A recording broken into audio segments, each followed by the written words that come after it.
توحید پر نہ لانے کا سب سے بڑا نقصان یہ ہوا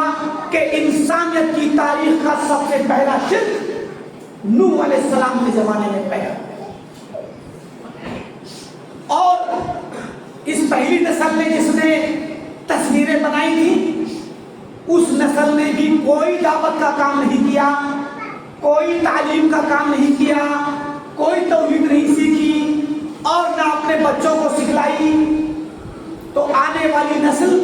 ان سے زیادہ گمراہ ہوئی اور وہ شرک میں مبتلا ہو۔ تو یہ تمام انبیاء پھر اللہ تعالیٰ نے نوح علیہ السلام کو بھیجا، جنہوں نے 1000 سال تک تقریباً 950 سال تک اپنی قوم کے درمیان رہ کر اللہ تعالیٰ کی توحید کی دعوت دی۔ اور آپ جانتے ہیں واقعہ کہ طوفان آیا، اور مراد ہے کہ نوح علیہ السلام کے بعد اور نبی آئے، پھر ابراہیم علیہ السلام آئے، ابراہیم علیہ السلام کے بعد پھر موسیٰ آئے، پھر عیسیٰ آئے، اور پھر آخر میں محمد عربی صلی اللہ علیہ وسلم آئے۔ ان کے درمیان بہت سارے نبی ہیں، ان سے پہلے بھی نبی آخر الزماں سے پہلے بہت سارے نبی ہیں اور رسول ہیں جو آئے۔ آنے کے بعد انہوں نے سارے نبیوں نے یہی کہا، یا قوم اعبدوا اللہ، اے میری قوم کے لوگوں اللہ کی عبادت کرو، ما لکم من الہ غیرہ، تمہارے لیے اللہ کے سوا کوئی بھی ذات، کوئی بھی شخصیت اور دنیا کی کوئی چیز اس لائق ہی نہیں کہ اس کی عبادت کی جائے سوائے اللہ۔ اللہ تعالیٰ اس لائق ہے کہ تنہا اس کی عبادت کی جائے۔ سارے نبیوں نے یہی دعوت دی، سارے نبیوں نے یہی سکھلایا، اور اللہ تعالیٰ نے اس کی خاطر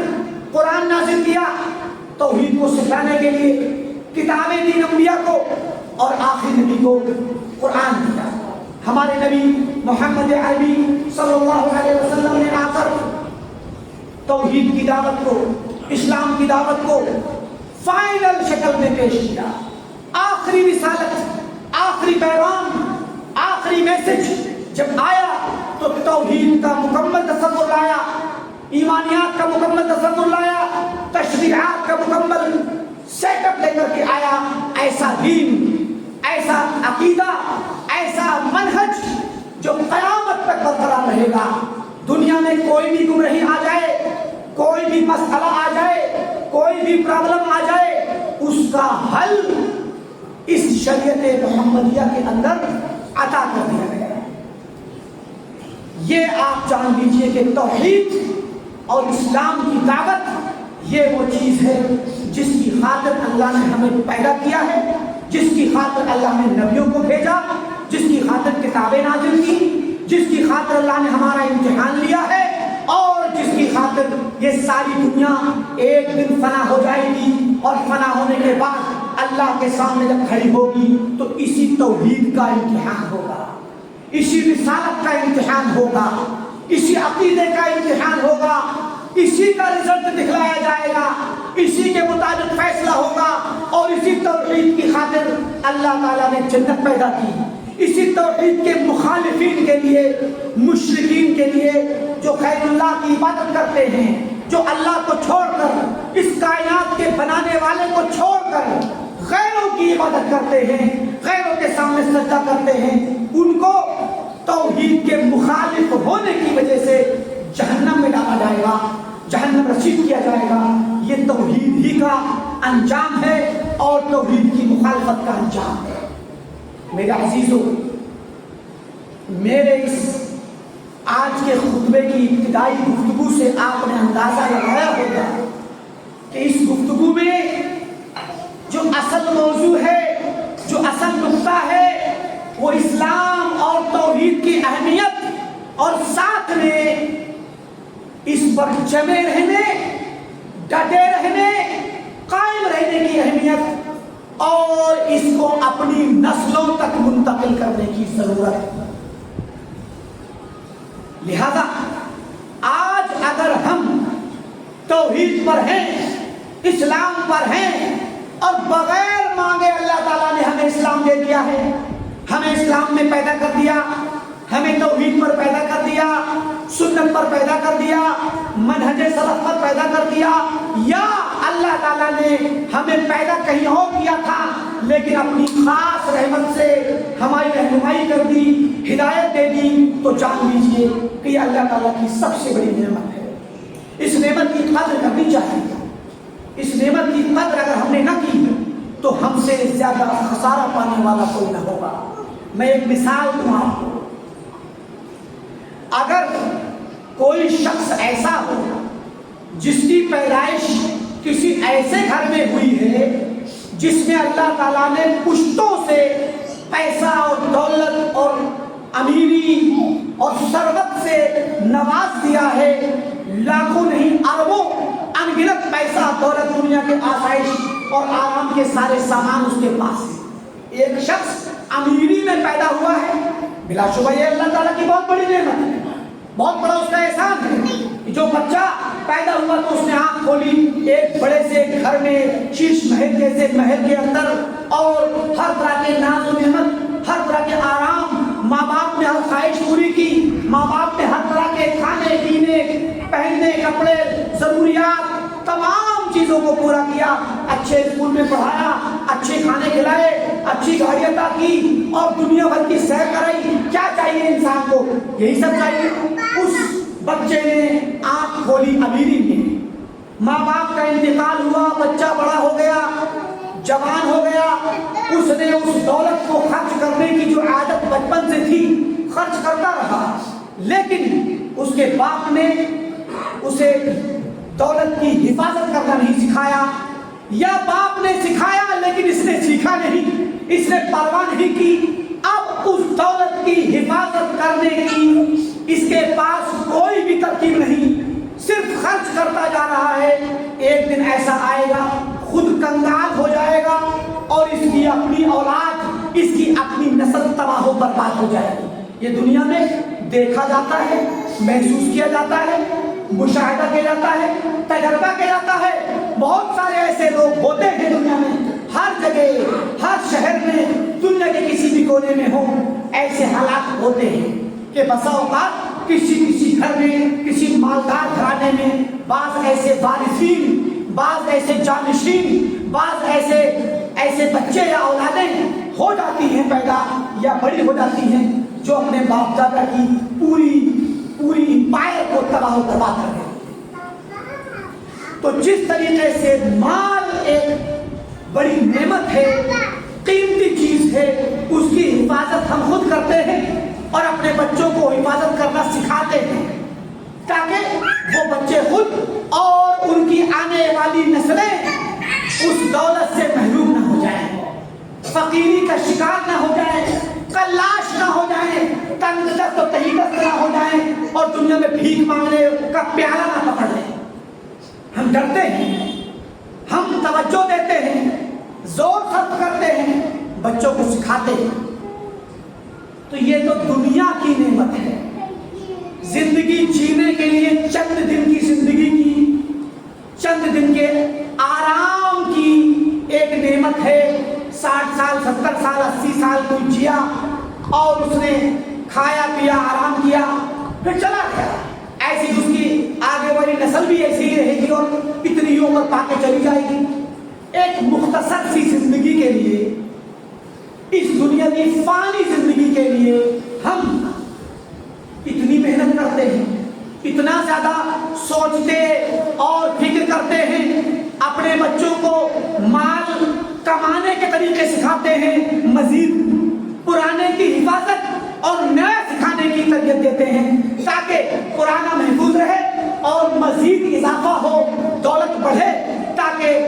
کبھی بھی کوئی خطرہ نہ آئے، مزید بڑھتا جائے تو انسان زندگی اچھے سے گزارے گا، اس کے بچوں کا بھی مستقبل سیکیور ہوگا۔ تو پھر وہ زندگی جو آخرت کی ہے، جو ہمیشہ رہنے والی ہے، وہ کامیابی جو ہمیشہ کی ہے، اگر وہ کامیابی ملی تو سب سے بڑی اللہ کی نعمت، سب سے بڑی خوش نصیبی، اور اگر وہ کامیابی نہ ملی تو اس سے بڑا خسارہ کوئی نہیں ہوگا۔ تو اس کامیابی کے لیے ہم جو نعمت ضروری ہے اس نعمت کی حفاظت کی فکر کیوں نہیں کرتے؟ ہمارے پاس ایمان ہے، ہمارے پاس اسلام ہے، ہمارے پاس ہے، ہمارے پاس سنت ہے، ہمارے پاس سلف اور صحابہ کا طریقہ ہے۔ اللہ کی قسم یہ اللہ کی بہت بڑی نعمت ہے، اور یہ نعمت ہمیں آخرت کی کامیابی کی ضمانت دیتی ہے۔ اگر ہم نے اس نعمت کی قدر نہ کی اور اس کی حفاظت نہ کی، بلکہ اس کی حفاظت کے ساتھ مضبوطی سے قائم رہنے کی تربیت اپنے بچوں کی نہ کی، تو جان لیجیے کہ وہ دن بعید نہیں کہ اس کفرستان کے اندر جہاں چاروں طرف کفر ہے، چاروں طرف شرک ہے، چاروں طرف الحاد ہے، اور خصوصی طور پر یہ سرزمین متھرا جہاں پر شرک اور کفر کا بازار لگا ہے، جہاں پر غیر اللہ کی عبادت ہوتی ہے، ہر گلی ہر کوچے میں غیر اللہ کی عبادت کے مظاہر ہیں۔ اللہ تعالیٰ کو چھوڑ کر اللہ کے دین کی بغاوت کے مظاہر آپ کو ہر جگہ ملیں گے، اللہ تعالیٰ کو ناراض کرنے والوں کے مظاہر ملیں گے۔ اسلام کے خلاف کفر کا یہاں پر بول بالا ہے۔ اسلام تھوڑا سا ہے، مسلمان تھوڑے سے ہیں، اللہ کو جاننے والے تھوڑے سے ہیں۔ یہاں جہاں چاروں طرف سے اسلام کفر کے درمیان گھرا ہے، یہاں زیادہ ضرورت ہے کہ ہم اپنے اسلام کی قدر کریں، اپنی توحید کی قدر کریں، اپنے ایمان کی حفاظت کریں، تاکہ ہماری یہ نسلیں، ہمارے نونہال کل کہیں برباد نہ ہو جائیں، اپنے دین سے ہاتھ نہ دھو بیٹھیں، اپنے دین کو بھول نہ جائیں، اور توحید کو بھول کر، رسالت کو بھول کر، سنت کو بھول کر، منہج سلف کو بھول کر ادھر ادھر کی پگڈنڈیوں میں چلے جائیں، اور ہم دنیا کمانے میں چند دن کی دنیا، چند دن کی زندگی کو کمانے میں مصروف رہ کر دنیا سے چلے جائیں، اور ہماری نسلیں نوح علیہ السلام کی قوم کی طرح کچھ دنوں کے بعد شرک میں اور کفر میں اور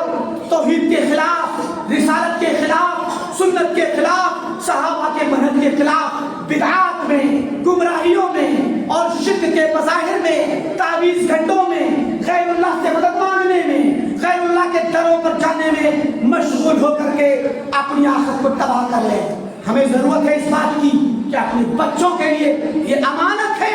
یہ بچے امانت ہیں آپ کے گردن میں۔ اللہ نے آپ کو بچے دیے ہیں، اولاد دی ہے، یہ نسل آپ کے گردن پر امانت ہے، آپ کی اپنی جان بھی آپ کے پاس امانت ہے۔ جان لیجئے، ہمیں اپنی جان کی، اپنی گردن کی جہنم سے آزاد کرانے کی ذمہ داری ہمارے اوپر ہے۔ ہم اللہ تعالیٰ سے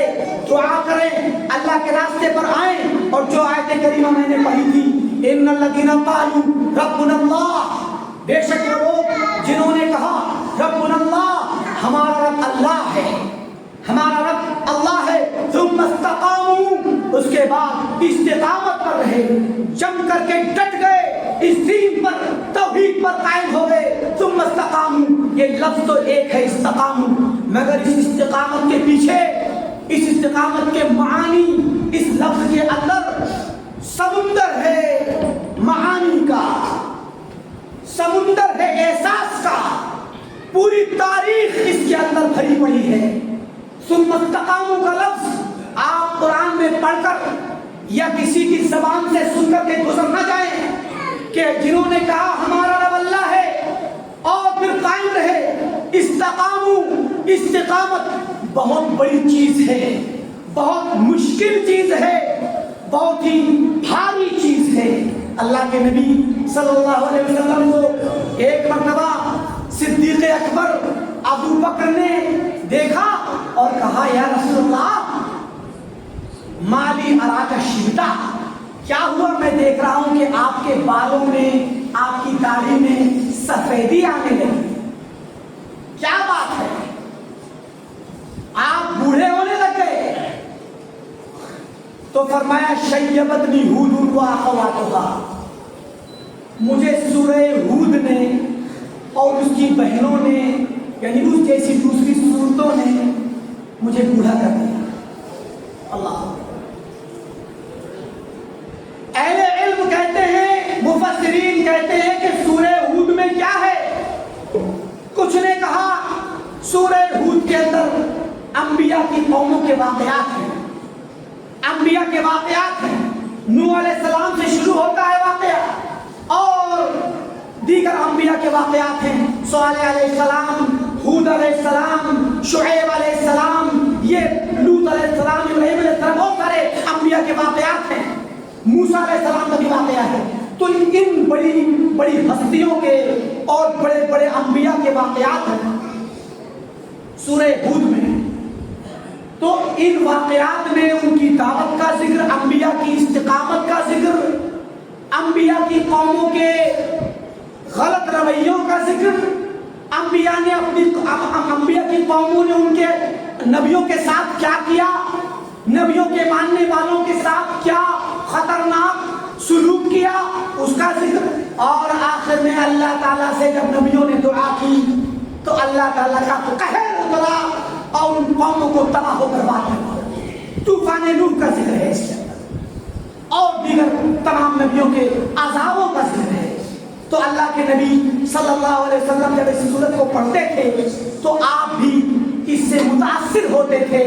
کہ میری بھی ذمہ داری بڑی ہے، میری بھی قوم مجھے ستا رہی ہے، اور ڈرتے تھے کہ میری قوم پر بھی عذاب نہ آ جائے۔ ایک تو یہ بات بعض مفسرین نے کہی، اور دوسرے مفسرین نے کہی کہ اس کے اندر ایک آیت ہے فاستقم کما امرت، فاستقم کما امرت، کہتے ہیں یہی وہ لفظ ہے جس نے آپ کو بوڑھا کر دیا۔ استقم، جمے رہیے توحید پر۔ اس کی مثال، آپ کو کسی نے انعام میں 1 ارب روپیہ دے دیا، ساتھ میں وصیت کر دی اس کی حفاظت کرو، تو جتنے زیادہ آپ کو خوشی ہوئی تھی پیسہ پا کر کے، اس سے کئی گنا آپ فکر لگ جائے گی اس کی حفاظت۔ آگے بھائی یہ پیسہ پکڑو، اس کی حفاظت کرنا ہے، آپ کو نیند نہیں آئے گی۔ اور ایسا ہوتا ہے، اچانک میں اگر آپ کو پیسہ مل جائے تو آپ کو نیند نہیں آئے گی، زیادہ بڑی مقدار۔ المہم، اللہ کے نبی صلی اللہ علیہ وسلم کو جب اللہ تعالیٰ نے حکم دیا کہ فاستقم کما امرت، جمے رہو اس دین پر جیسا کہ آپ کو حکم دیا گیا ہے، کیسے جمے رہنا ہے؟ کہیں کل کے دن میں مجھ سے کوئی ایسی غلطی نہ ہو جائے جو رب کو ناراض کر دے، ایسا نہ ہو جائے کہ میں صراط مستقیم سے بھٹک جاؤں۔ اس احساس کو لے کر آپ بوڑھے ہو گئے۔ تو یہ جو آیت ہے ان الذین قالوا ربنا اللہ، بے شک وہ لوگ جنہوں نے کہا کہ ہمارا رب اللہ ہے، اے اللہ تو ہمارا رب ہے، ہم تیری عبادت کرتے ہیں اور کرتے رہیں گے، یہ کہہ دیا۔ ثم استقاموا، پھر جم کر کے دکھایا، استقامت پر رہے، ڈٹے رہے۔ آپ تاریخ اٹھائیے صحابہ کی، بلال نے کہا ربی اللہ، بلال کو مارا گیا، پیٹا گیا، گھسیٹا گیا، مگر بلال کی زبان سے احد احد کا نعرہ لگا۔ ہر قسم کا عذاب سہ لیا بلال نے، اللہ کے دین کے نام پر، توحید کے نام پر، مگر استقامت کا دامن نہ چھوڑا۔ مثال تو بہت سارے صحابہ کی دے سکتی ہے، آپ کو تاریخ یاد ہے، بچپن سے آپ نے سنی ہے علماء کی زبانی، مقررین و خطباء کی زبانی، کہ کس طریقے سے صحابہ کرام کو عذاب دیا گیا۔ خباب بن عرط کو کس طریقے سے ذبح کر دیا گیا، سولی پر لٹکا کر کے قتل کر دیا گیا، کس طریقے سے صحابہ کرام کو دبایا جاتا، چٹائی میں لپیٹا جاتا، دھواں دیا جاتا، مکہ کی تپتی ہوئی سرزمین پر لٹا کر کے ننگا جسم، پتھریلی سرزمین، جلتی ہوئی زمین پر لٹایا جاتا، اوپر سے بھاری پتھر رکھتے۔ یہ عذاب کی شکلیں تھی، اور خود نبی صلی اللہ علیہ وسلم کو ستایا گیا۔ آپ خانہ کعبہ میں نماز پڑھتے ہیں، آپ کے اوپر اونٹ کی اوجھڑی ڈال دی جاتی ہے۔ اونٹ کتنی بڑی مخلوق ہے، اس کا پیٹ اوجھڑی کتنا بھاری ہوگا، ڈال دیا سجدے کی حالت میں، آپ کی گردن میں اٹھ نہیں پا رہے، سجدہ کر رہے ہیں، کسی نے چادر پہن کے کھینچ لی کہ مروڑ کر کے گلا کھول دیا جائے۔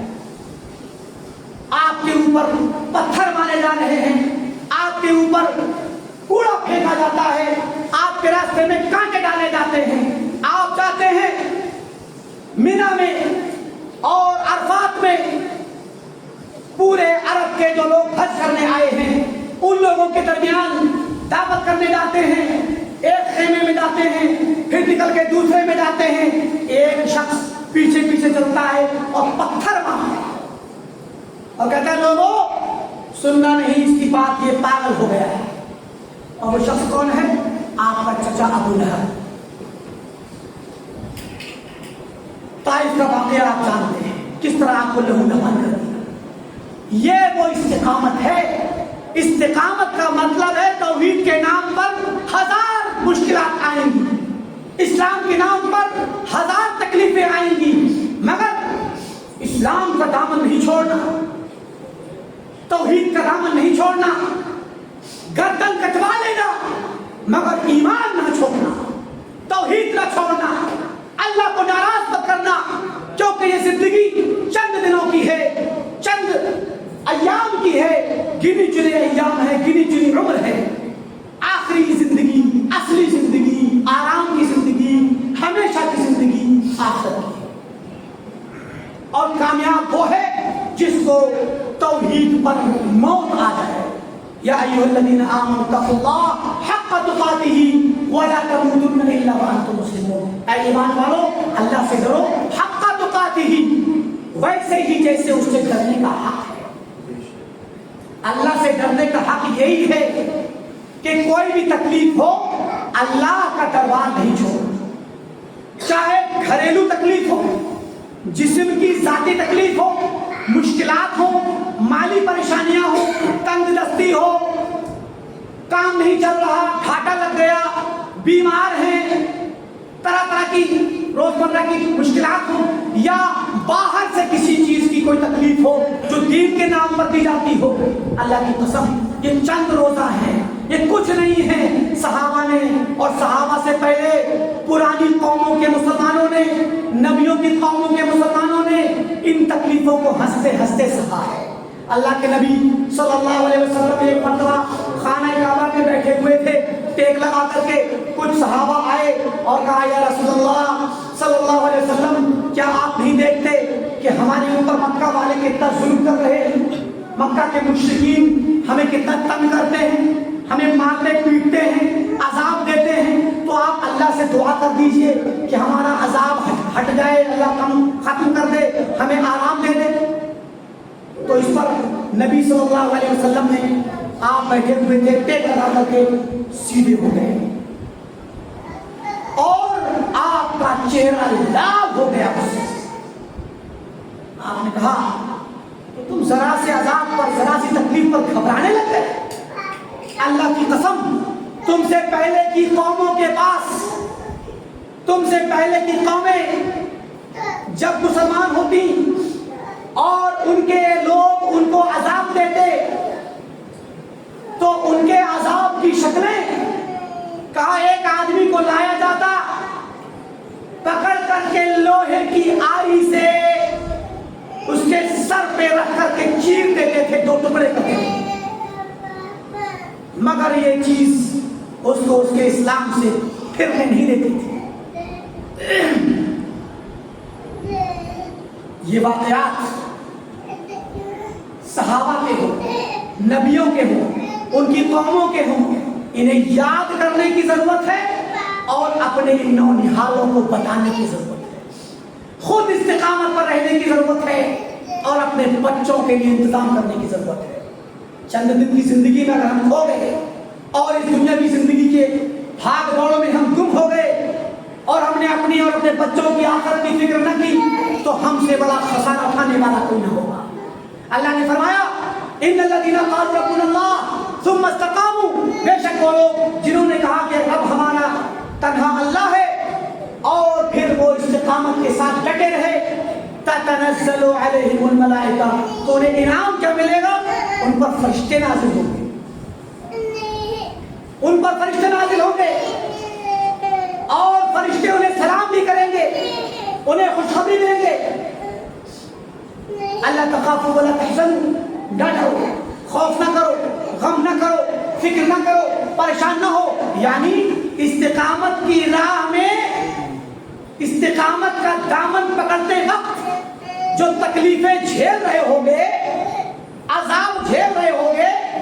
اور استقامت کے ساتھ ڈٹے ہوگے، تو اس وقت تمہارے دل میں خوف بھی ہوگا، پریشانی ہوگی، ہراساں ہوگے اور ڈر اور خوف کے عالم میں ہو سکتا ہے کہ استقامت کا دامن چھوٹ جائے۔ تو تمہیں تسلی دینے کے لیے فرشتے آئیں گے، فرشتے آ کر کے تمہارے دلوں کو مضبوط کریں گے۔ اللہ تخافوا ولا تحزنوا، تمہیں غیب سے مدد ملے گی، اللہ کی طرف سے مدد آئے گی، مگر اس آزمائش کی پھٹی میں جھکنا ہوگا، تپنا ہوگا، تبھی جا کر کے اپنے آپ کو اللہ تعالیٰ کے اہل، اللہ کا اس قابل بندہ بنا پاؤ گے کہ اللہ تعالیٰ ہمیں اور آپ کو اس درجے اور مقام پر پہنچنے کے بعد ہمیں اپنی خاص مدد سے نوازے۔ فرمایا وَأَبْشِرُوا بِالْجَنَّةِ الَّتِي كُنتُمْ تُوعَدُونَ، اور کہیں گے خوش ہو جاؤ، خوشخبری لے لو اس جنت کی جس کا تم سے وعدہ کیا جاتا ہے۔ اور اس کے بعد لمبی آیات ہیں، میں سب کا ترجمہ نہیں کروں گا، آپ قرآن کریم کو ترجمے سے پڑھیں اور ان آیات پر غور کریں کہ اللہ تعالیٰ نے کس طریقے سے ہمیں استقامت پر رہنے اور استقامت کے نتیجے میں کیا حل عطا کیا ہے اور کیا اچھا انجام اس کا بتلایا ہے، یہ ہماری ذمہ داری ہے۔ میں نے اس آیت کے بعد ایک حدیث پڑھی تھی ترمذی کی اور مسند احمد کی، اس حدیث میں عبداللہ بن عباس رضی اللہ عنہ کی روایت ہے۔ اب تک کی گفتگو یہ بڑے لوگوں کے لیے تھی، ذمہ دار لوگوں کے لیے تھی، جو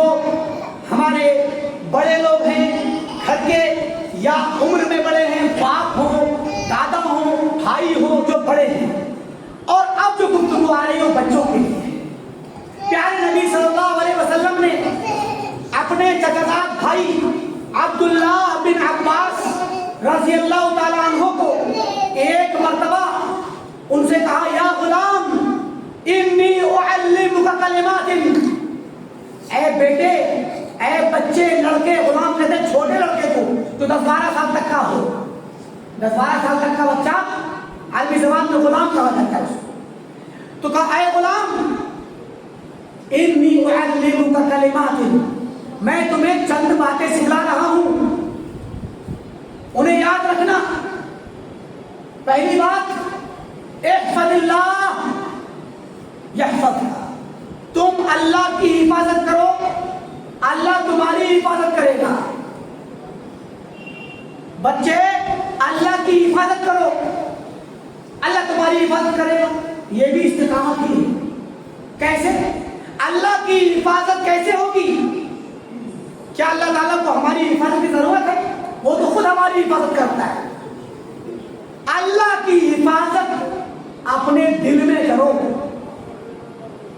اللہ پر جو ایمان رکھتے ہو، اللہ تعالیٰ کو جو جانتے ہو، تم اپنا معبود مانتے ہو، اس کے سامنے سجدہ کرتے ہو، اس کی توحید کو جو جانتے ہو نا، یہ توحید اور ایمان جو تمہارے دل میں ہے، اس ایمان کی حفاظت کرو، ایسا نہ ہو کہ یہ نکل جائے۔ اللہ جو تمہارے دل میں آ بسا ہے ایمان کی شکل میں، تم ایمان لائے اللہ پر، اس کی توحید پر، اس کی شریعت پر، اس کو تم نے اپنا معبود بنا لیا، دل میں بٹھا لیا نا، اب کس اللہ کی اس کی حفاظت کو جو تمہارے دل میں ہے، یہ حفاظت تم اپنے لیے کرو گے۔ اگر حفاظت نہ کی تو شیطان بھلا دے گا، اللہ تعالیٰ تمہارے دل سے نکل جائے۔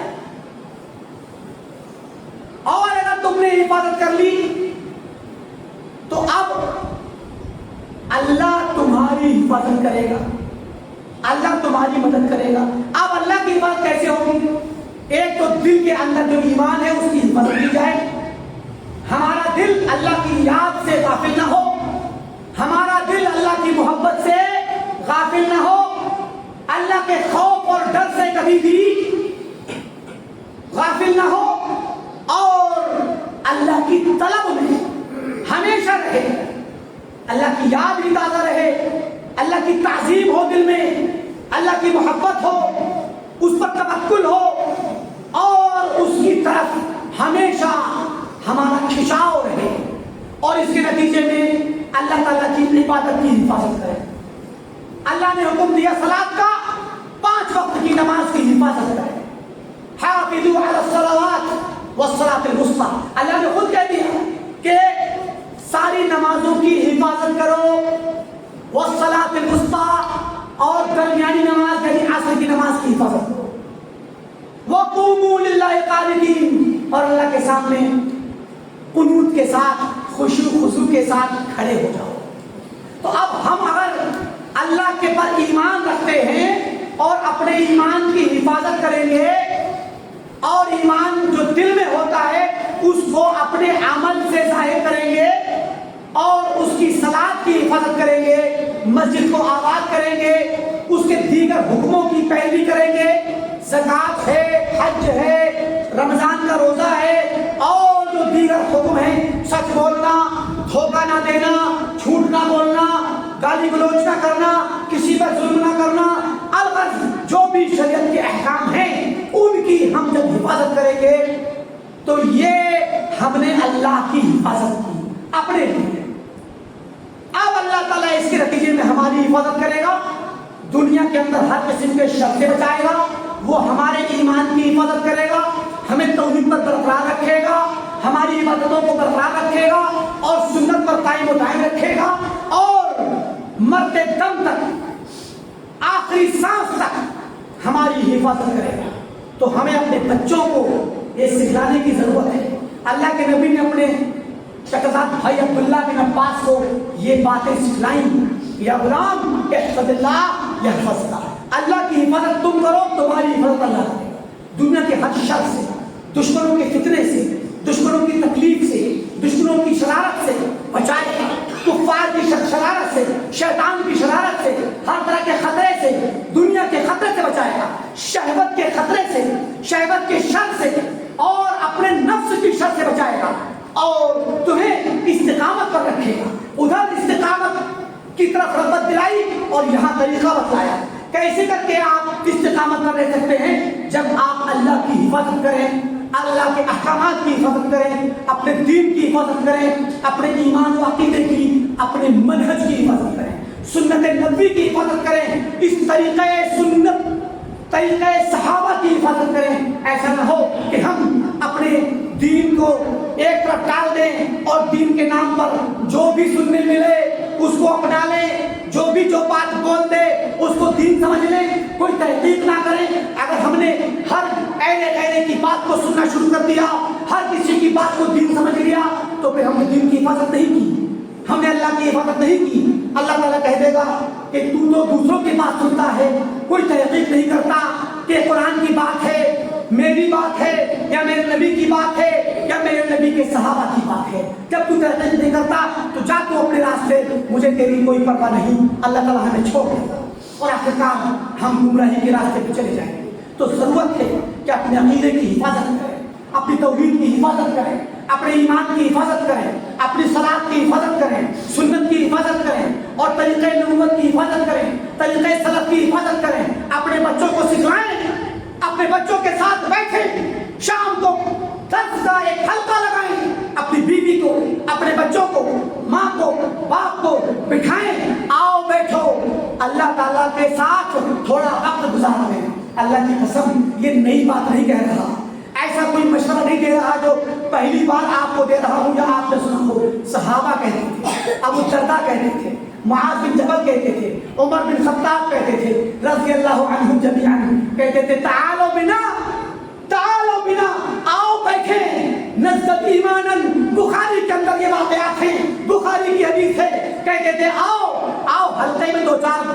لوگ مل کے بیٹھ جائیں, ایمان زیادہ کر لیں, اپنا ایمان بڑھا لیں. کچھ کہتے آؤ تعالوا ساعتا نؤمن ساعتا, آؤ کچھ دیر, ایک آدھ گھنٹہ ایمان لے آئیں, ایمان لے آئیں, یعنی ایمان کو تازہ کر لیں, ایمان کو پھر سے نیا کر لیں, ایمان کی تجدید کر لیں. دلوں پہ زنگ آتی ہے جس طرح لوہے پہ زنگ آتی ہے. اگر کوئی لوہا, ہتھوڑا اگر آپ استعمال کرتے رہیں گے اس پر کبھی بھی زنگ نہیں آئے گی. کر کے کہیں رکھ دیں گے، 2 مہینے 4 مہینے 6 مہینے کے بعد اس ہتھوڑے پر بھی زنگ آئے گی، اس کا ہتھا بھی اگر لوہے کا ہوگا تو اس پر بھی زنگ آئے گی۔ کوئی بھی سامان چاقو چھری بھی ہو اس کو رکھ دیں گے تو اس میں بھی زنگ آ جائے گی، لیکن استعمال کرتے رہیں گے تو زنگ نہیں آئے گی۔ اور اگر بہت دنوں کے بعد اٹھائیں گے زنگ آ جائے گی تو آپ صاف بھی کر دیں گے۔ اگر زنگ کو صاف نہ کیا تو دھیرے دھیرے وہ زنگ اس پورے لوہے کو کھا جائے گی، کھوکھلا کر دے گی، ٹوٹ پھوٹ کے برباد ہو جائے گا، خستہ ہو جائے گا۔ حقیقت ہے کہ نہیں؟ یہی حال ہے ہمارے دل کا۔ ہمارا دل اسی لوہے کی طرح ہے جس پر زنگ آتی ہے۔ اگر ہم نے اپنے دل کو اللہ کے ذکر سے تازہ نہ کیا، اللہ کے ایمان سے تازہ نہ کیا، توحید کے ذکر سے دوبارہ سے زندہ نہ کیا، تو یہ ہمارا دل زنگ آلود ہو جائے گا، مردہ ہو جائے گا، اور آخرکار یہ اللہ سے اتنا دور ہو جائے گا کہ پھر بلانے پر بھی نہیں آئے گا، بلانے پر بھی اس کو کوئی جنبش نہ ہوگی، یاد دلانے پر اسے کچھ یاد نہیں آئے گا۔ اور اللہ تعالیٰ کا نظام ہے، اللہ کا قانون ہے کہ جو شخص اللہ سے دور بھاگتا ہے اللہ تعالیٰ اس سے دور بھاگتا ہے، اس کو چھوڑ دیتا ہے۔ فَلَمَّا زَاغُوا أَزَاغَ اللَّهُ قُلُوبَهُمْ، جب ان لوگوں نے انحراف کی راہ اختیار کی تو اللہ تعالیٰ نے ان کے دلوں کو گمراہ کر دیا، ان کو منحرف کر دیا۔ نَسُوا اللَّهَ فَنَسِيَهُمْ، فرمایا یہ اللہ کو بھول گئے، اللہ ان کو بھول گیا، یہ اللہ کو بھول گئے، اللہ ان کو بھول گیا۔ اللہ کا نظام ہے۔ اور ایک بات جان لیجیے، جس طریقے سے آج اللہ تعالیٰ نے ہدایت دی ہے، ہدایت 2 طرح سے دیتا ہے اللہ تعالیٰ، اور دونوں آپ کے سامنے موجود ہیں مثال ہے۔ ایک دیتا ہے خود سے بغیر مانگے، جس کو ہدایت کے گھر میں پیدا کر دیا اس کو بغیر مانگے انعام دے دیا، ویسے جیسے کہ کسی بچے کو مالدار گھرانے میں پیدا کر دیا، بغیر مانگے دولت مل گئی اس کو۔ اور دوسری شکل یہ ہے ہدایت کی کہ جب آپ ہدایت مانگیں گے، اس سے طلب کریں گے تب دے گا، تب دے گا۔ اور پہلی والی ہدایت جو بغیر مانگے دی تھی وہ آزمائش کے طور پر تھی، اگر اس پر جمع رہا، اس کی حفاظت کرتا رہا،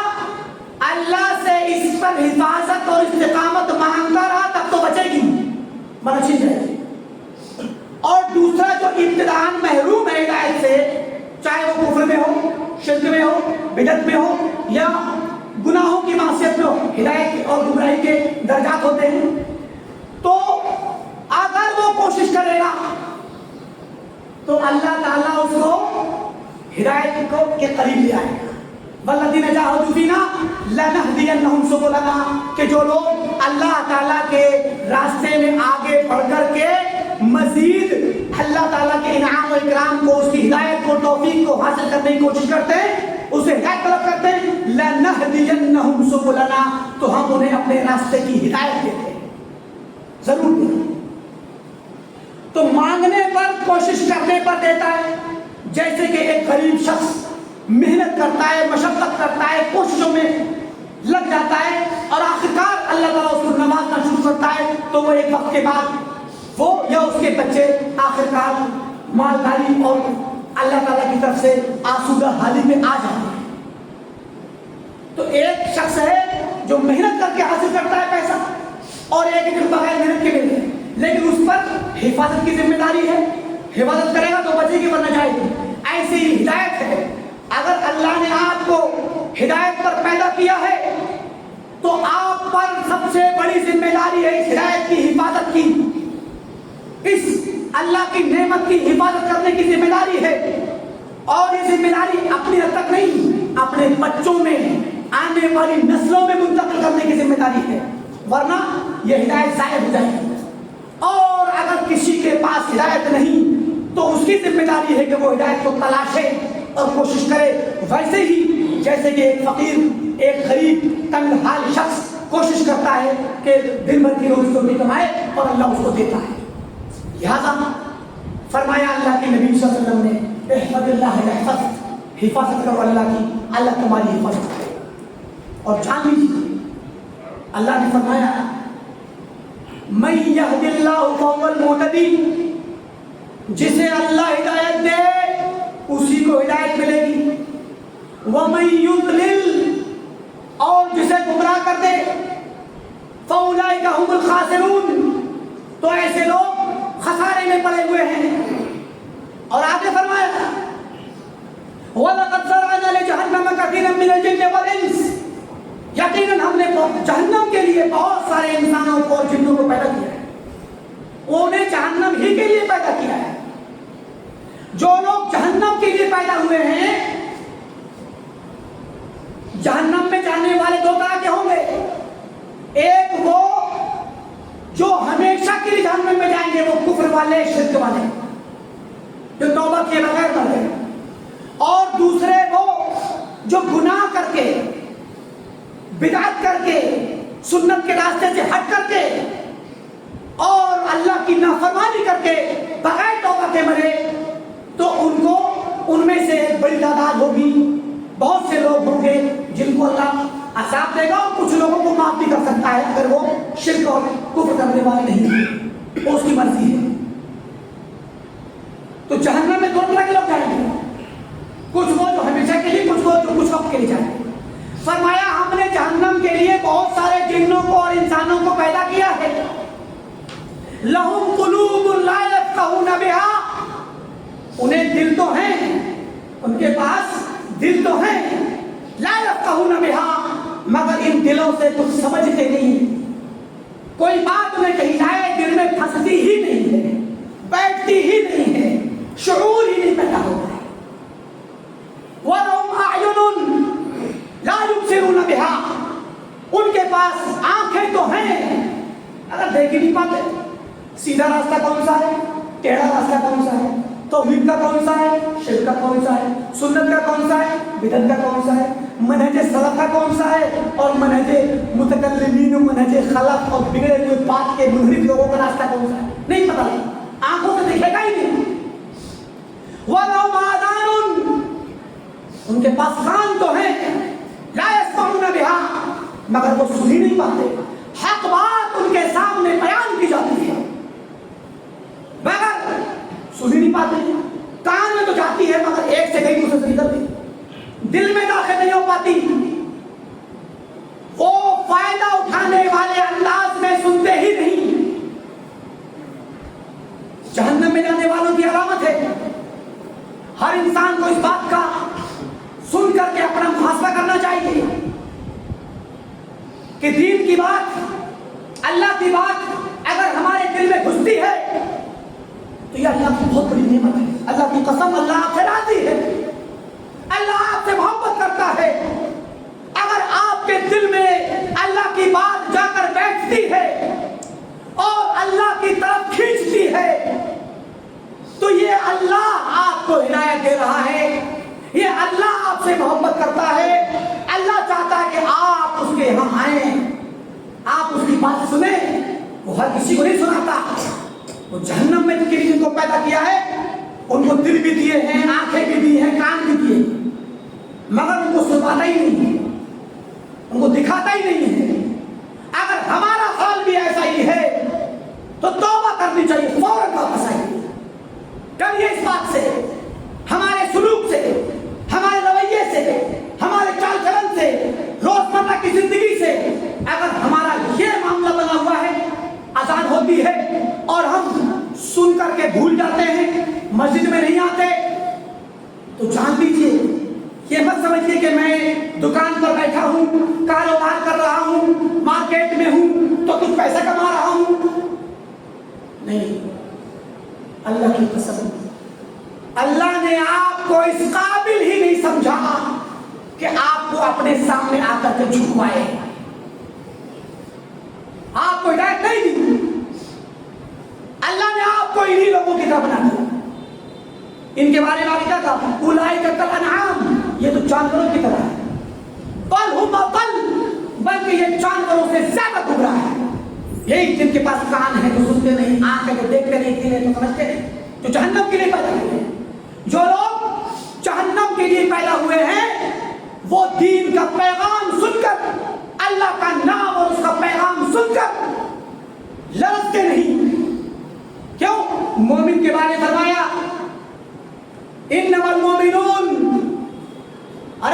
مومن تو وہ لوگ ہیں، سورہ انفال پڑھیے، انما المؤمنون، مومن تو وہ لوگ ہیں الذین اذا ذکر اللہ، جن کے سامنے جب اللہ کا ذکر ہوتا ہے وجلت قلوبہم، ان کے دل کانپ اٹھتے ہیں، کب کبا جاتے ہیں۔ آپ اندازہ کیجیے دونوں آیتوں کو سمجھ کریں، جو جہنم کے لیے پیدا ہوئے ہیں ان کے سامنے اللہ کا ذکر آئے گا، کان میں پہنچے گا، دل میں داخل نہیں ہوگا، آنکھ سے دیکھیں گے سمجھ ہی نہیں پائیں گے۔ تو آپ یہ نہ سمجھیں کہ ہم اپنی بازار میں لگے ہیں، مارکیٹ میں لگے ہیں، کاروبار میں لگے ہیں، گھر میں بیوی بچوں کے ساتھ کھیل کود کھانے پینے میں لگے ہیں، آپ اپنی مرضی سے نہیں کر رہے، یہ اللہ ہے جس نے آپ کو ہٹایا ہوا ہے، دھکا دیا ہے آپ کو۔ فَلَمَّا زَاغُوا أَزَاغَ اللَّهُ قُلُوبَهُمْ، اللہ نے آپ کو محروم کر دیا ہے، اللہ آپ کی حفاظت نہیں کر رہا، اللہ تعالیٰ آپ کے دین کی حفاظت نہیں کر رہا۔ اس سے بڑی اللہ تعالیٰ کی طرف سے حفاظت اٹھا لینے والی بات کون سی ہوگی کہ آپ کو اپنے دربار میں نہیں بلا رہا، آپ کو مسجد میں آنے کی توفیق نہیں دے رہا، آپ کو دین کے لیے دو کام کرنے کی توفیق نہیں دے رہا، آپ کو اپنے بچوں کے سامنے دین کی دو باتیں سکھانے کی توفیق نہیں دے رہا۔ المہم یہ اللہ رب العالمین کی ہدایت ہے، اللہ کا نظام ہے، یہ کائنات اللہ کی ہے، اس کائنات میں کوئی بھی کام اللہ کی اجازت کے بغیر، اس کے چاہے بغیر نہیں ہوتا۔ جس کو وہ ہدایت دیتا ہے اسے ہدایت ملتی ہے، اور جسے وہ گمراہ کرتا ہے وہ خسارہ اٹھانے والوں میں سے ہے۔ جیسے کہ فرمایا والعصر ان الانسان لفی خسر، قسم ہے زمانے کی، قسم ہے عصر کی، سارے انسان خسارے میں ہیں، الا الذین آمنوا وعملوا الصالحات، سوائے ان لوگوں کے جو ایمان لائے اور نیک عمل کیے، اور وعملوا الصالحات وتواصوا بالحق وتواصوا بالصبر، جنہوں نے نیک عمل بھی کیے اور اس نیک عمل اور ایمان والے اس کام کو دوسروں تک پہنچایا، تواصی بالحق، اپنے بچوں کو بتایا، پہنچایا، اپنے اہل و عیال کو پہنچایا۔ یا ایھا الذین آمنوا قوا انفسکم واہلیکم نارا، اے ایمان والو اپنے آپ کو بچاؤ جہنم سے اور اپنے گھر والوں کو، اپنے بچوں کو بچاؤ۔ وقودھا الناس والحجارہ، جس کا ایندھن انسان اور پتھر ہے۔ لہذا بات تو بہت لمبی ہو جائے گی، وقت کافی ہو چکا، وہ حدیث بھی مکمل نہیں ہوئی، وہ اس حدیث کو مکمل کرنے میں وقت لگ جائے گا، لیکن خلاصہ جو میں کہنا چاہتا تھا، اس پورے خطبے کا خلاصہ دو باتوں میں ہے۔ پہلی چیز، ہم سب باشعور لوگ، ہم سب بڑے لوگ جو بالغ اور عاقل ہیں، وہ سب اللہ تعالیٰ کی دی ہوئی ہدایت کی قدر کریں، اسلام کی قدر، ایمان کی قدر، توحید کی قدر، سنت کی قدر، سلف کے منہج سلف اور اہل الحدیث کے مسلک کی قدر کریں، اور قدر کرنے کا طریقہ ہے کہ سب جمے رہیں اور عمل کر کے اس کو نبھائیں۔ اور دوسری چیز، اس کو اپنے بچوں میں منتقل کیجیے، بچوں کو سکھائیں، یہ مسجد ویران نہ رہے، یہ مسجد اجڑی ہوئی نہ رہے، بلکہ یہ مسجد اللہ کے ذکر سے آباد رہے، اس مسجد میں حلقہ لگے، یہاں پر قرآن کی تعلیم ہو، شام کو مکتب لگے، شام کو عصر کے بعد 1 گھنٹے کی یا جو بھی وقت متعین کیا جائے بچوں کو قرآن پڑھایا جائے، توحید کی آیتیں انہیں یاد کرائی جائیں۔ اور جان لیجیے قرآن اگر جس سینے میں ہوگا، جس سینے کے اندر قرآن ہوگا، اس سینے میں اللہ کا کلام ہوگا، اور یہ اللہ کا کلام اس سینے کو، اس دل کو کفر سے بچائے گا۔ اللہ کی توفیق ملے گی، مدد ملے گی، اور اس کفرستان میں، خاص کر اس ماحول میں جہاں چاروں طرف شرک ہے اور شرک کو آزادی ملی ہوئی ہے بڑھنے کی، پھیلنے کی، طاقت کی، اقتدار کی، حکومت کی، ہر طرح کے وسائل کی، ایسے ماحول میں ہمیں اپنے بچوں کو، اپنی نسلوں کو ایک طرف شرک سے بچانا ہے۔ ابراہیم علیہ السلام نے دعا کی تھی کہ اللہ مجھے اور میرے بچوں کو شرک سے بچا، بتوں کی عبادت سے بچا۔ ابراہیم علیہ السلام اتنے بڑے امام الحنفاء، امام الموحدین، جو دنیا میں قیامت آنے والے انسانوں میں سارے موحدین کے امام ہیں، حنیفوں کے امام۔ حنیف کسے کہتے ہیں؟ جو شرک سے اور کفر سے ہٹ کر کے سیدھی راہ پر چلنے والا، توحید پہ چلنے والا، توحید پہ چلنے والوں کے امام ہیں، جن کی ابتدا کرنے کی اللہ تعالیٰ نے اپنے نبی کو پیروی کرنے کی تعلیم و تلقین دی۔ تو ابراہیم علیہ السلام نے دعا کی تھی، اللہ مجھے اور میرے بچوں کو شرک سے بچانا۔ غور کیجئے، اپنے گریبان میں جھانکیے اور پوچھئے خود سے، ہم کتنے بار دعا کرتے ہیں اللہ سے کہ اللہ مجھے اور میرے بچوں کو، میری نسل کو شرک سے بچانا۔ ضرورت ہے ہمیں اس بات کی کہ خود بھی بچیں اور اپنے بچوں کو بچائیں۔ اللہ رب العالمین سے دعا ہے کہ اللہ تعالیٰ ہم تمام کو دین اسلام پر قائم و دائم رکھے، اللہ تعالیٰ ہمیں توحید پر قائم رکھے، سنت پر قائم رکھے، اللہ تعالیٰ ہمیں اپنے دین کے ساتھ جڑ رہنے والا بنائے، دین کی نشر و اشاعت کرنے والا بنائے، حق کو سیکھنے والا، حق کو پھیلانے والا بنائے، باطل کو سیکھنے والا اور باطل کو سیکھ کر کے اس کی تردید کرنے والا اور باطل سے بچنے والا بنائے۔ ہماری نسلوں کو اللہ تعالیٰ توحید پر قائم رکھے، آمین۔ وآخر دعوانا الحمد لله رب العالمين، بارك الله لنا في القرآن العظيم ونفعني وإياكم بالآيات والذكر الحكيم، إنه تعالى جواد كريم ملك بر رؤوف رحيم۔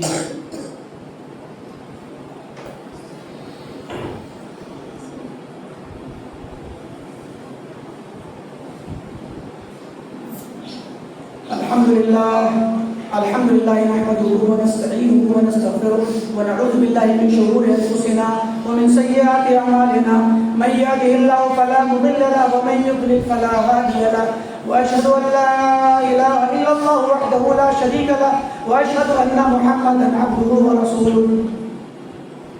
إن الله وملائكته يصلون على النبي، يا أيها الذين آمنوا صلوا عليه وسلموا تسليما۔ اللهم صل على محمد وعلى آل محمد كما صليت على إبراهيم وعلى آل إبراهيم إنك حميد مجيد۔ اللهم بارك على محمد وعلى آل محمد كما باركت على إبراهيم وعلى آل إبراهيم إنك حميد مجيد۔ عباد الله رحمكم الله، إن الله يأمر بالعدل والإحسان وإيتاء ذي القربى وينهى عن الفحشاء والمنكر والبغي يعظكم لعلكم تذكرون۔ اذكروا الله يذكركم وادعوه يستجب لكم، ولذكر الله أكبر والله يعلم ما تصنعون۔